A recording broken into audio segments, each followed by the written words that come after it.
to the loudest "That's what she said" chant of all time, and that will happen everywhere she goes from now on. So you'll know what that is. But no, Daniel Bryan, it's time for him to go. It's time for him to let it go.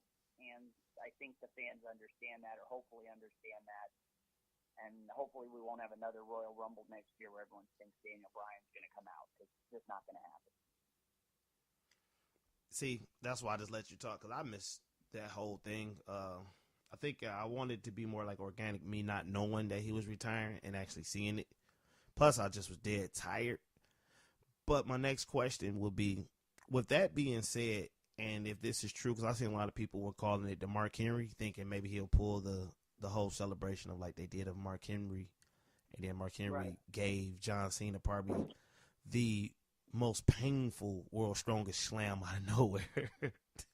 Which that moment was brilliant. Not because I'm a Cena hater. It just was, I like an angry Mark Henry. Like, I actually like that. No. Yeah, that was one of the most brilliant setups they've ever done with Mark Henry. And again, with Daniel Bryan, it sure looked like there was something rotten in Seattle, because here he was in his hometown. This would be like, the Macho Man retiring in Florida, or Hogan retiring in Florida, or Bret Hart retiring in Calgary, or something like that. It came down to, there were a lot of people thinking, oh, he's in his hometown, he's in his home city, he's going to, call this quits, and he's going to leave WWE and go to Ring of Honor or something like that. But the reality is, I think with what he said, and with the current focus on concussions and things like that, I just don't think that Daniel Bryan is lying here. I think he's real. I think he's serious. And I think at some point he'll be, involved somehow in WWE. I don't know how he's going to do it, but he will not be wrestling anymore.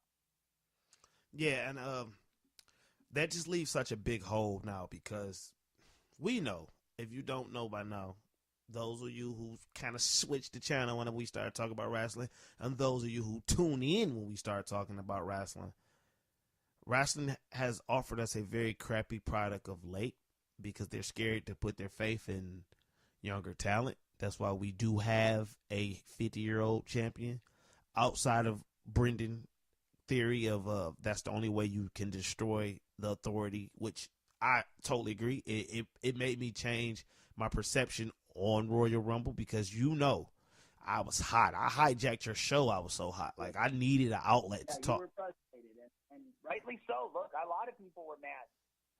People don't want to keep seeing the part-timer winners of the Royal Rumble, but I think this year was the year to do it, and that's all I'm saying. Hopefully it's the end of it, but they definitely, this was the year to do it, because they need to find a way to end the authority, and this, to me, is the way.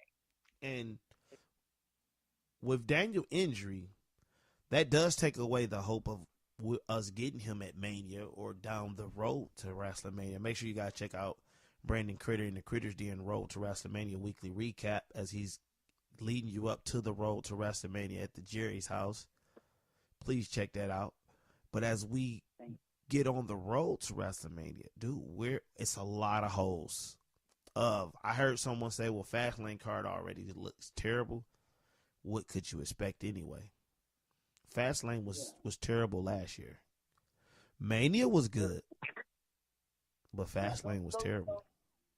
Yeah, the B shows, the Fastlanes, and the Hell in a Cells, and the Night of Champions, and the TLCs, and whatever else pay-per-view you come up with, they're not going to be as good. People need to get this. They can't always paint it with the brush of WrestleMania or SummerSlam or Survivor Series or Royal Rumble. They can't be the show that those shows are supposed to be, because what they're there to do is they're there to advance storylines towards the bigger pay-per-views, which is why I've said many times they need to eliminate about 6 pay-per-views and get back to no more than 6.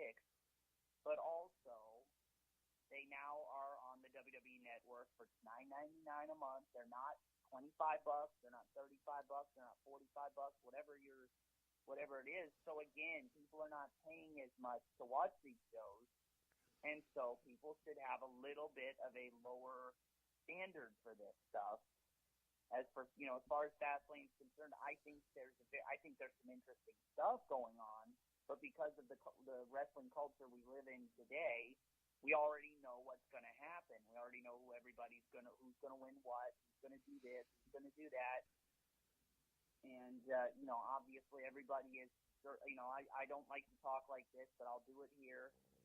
Everybody is dead certain that Roman Reigns is going to win the match, the triple threat match. To be completely real with it, right now as it stands, looking at it, I don't know how in the hell they're going to eliminate Brock Lesnar. I talked about this on my show last night.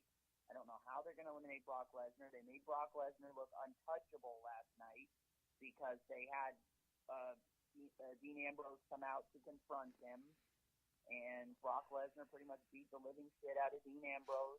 Then Roman Reigns comes out, distracts Brock Lesnar. Lesnar, walking towards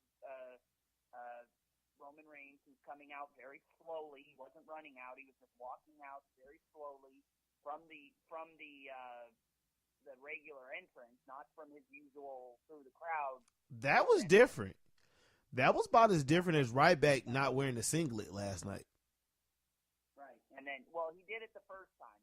I think the point of this was it was a plan between Roman and Dean Ambrose. And then here comes Dean Ambrose with a big low blow on Lesnar, which, of course, you then see Lesnar doing an amazing job of selling it.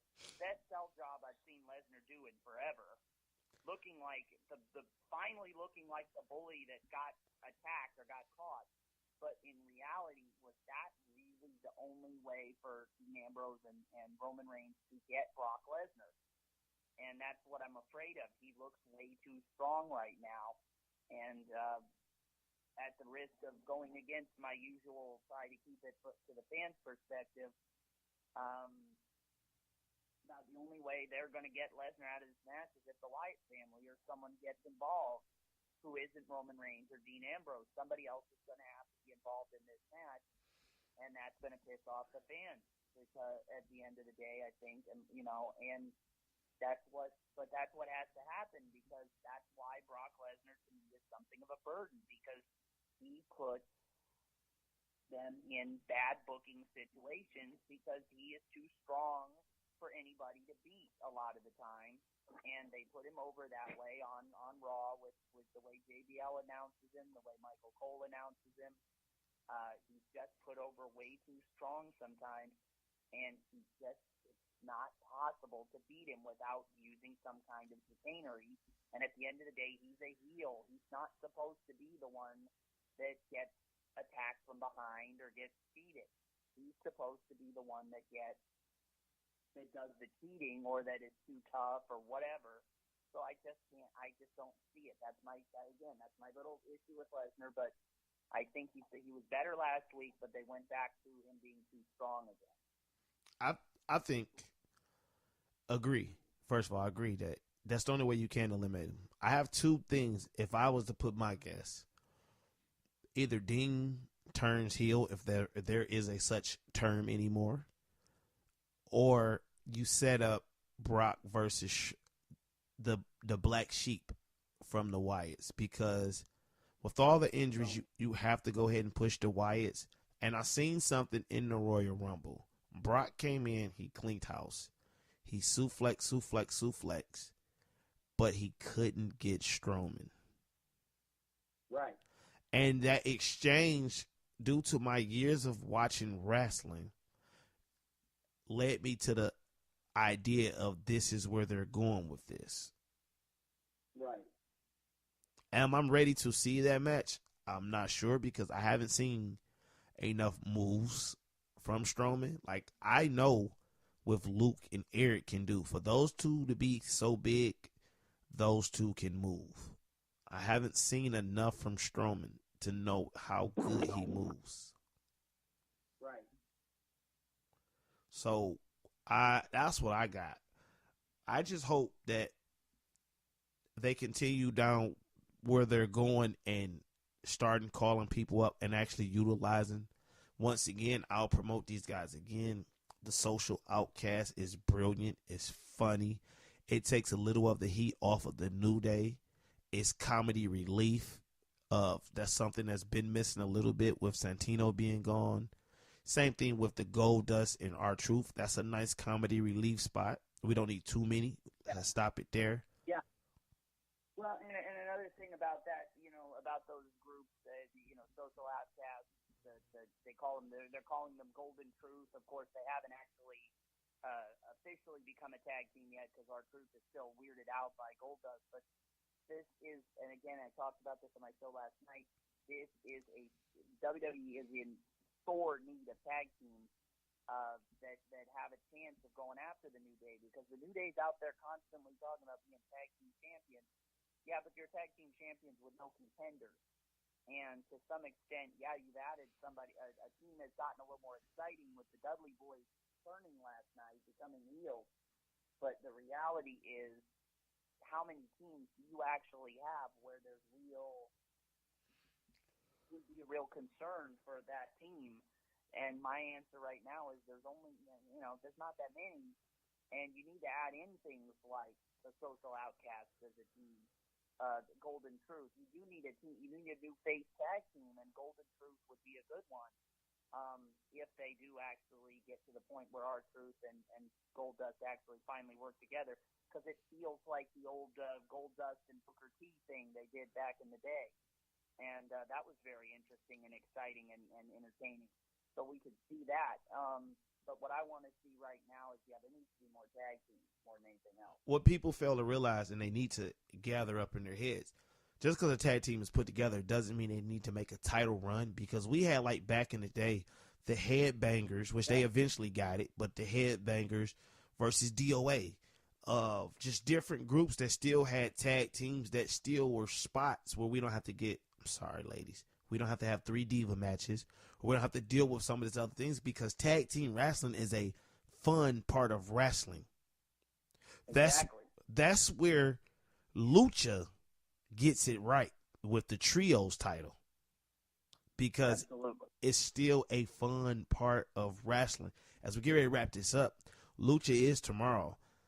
Are you watching Lucha tomorrow night? I have to catch up on Lucha Underground. I actually have only watched the first episode so far. I will check it out tonight along with some other things I'm going to watch. I need to check out Lucha Underground. I know that Rey Mysterio's in there.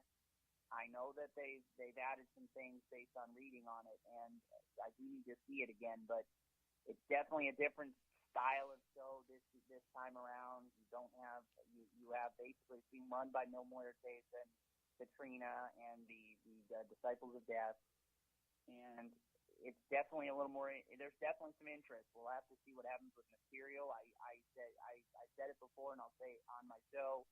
He's the most identifiable luchador there is.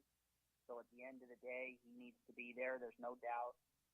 It'll be interesting to see where they go with that.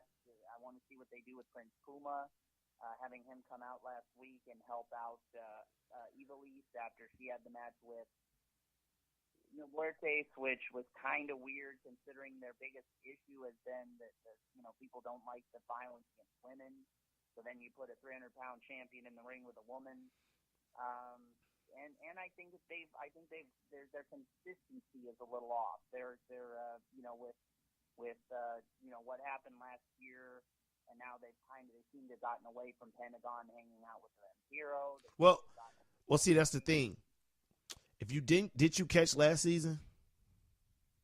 Yeah, I did, absolutely. Not the whole thing, but I caught the last, I'd say, probably 2 or 3 months. Well, due to the conclusion of last season, you didn't find out about Vampiro actually being the teacher until that gruesome match. Up until then, it was never no signs of Pentagon hanging with the master. It was always more of Pentagon giving sacrifices to his master. And if you remember at the conclusion of that match, he said, "You have graduated, my son." And then he looked, and that's when he let him know that he was the master. So you kind of closed that storyline out. Pentagon did all he did to prove in himself to his master, which was Vapio. And he kind of passed the torch to him in that match. If you remember that match, he said, "You have." Right, so. No, absolutely. No, and I know what you're saying, but the thing is, they actually showed Vampiro looking on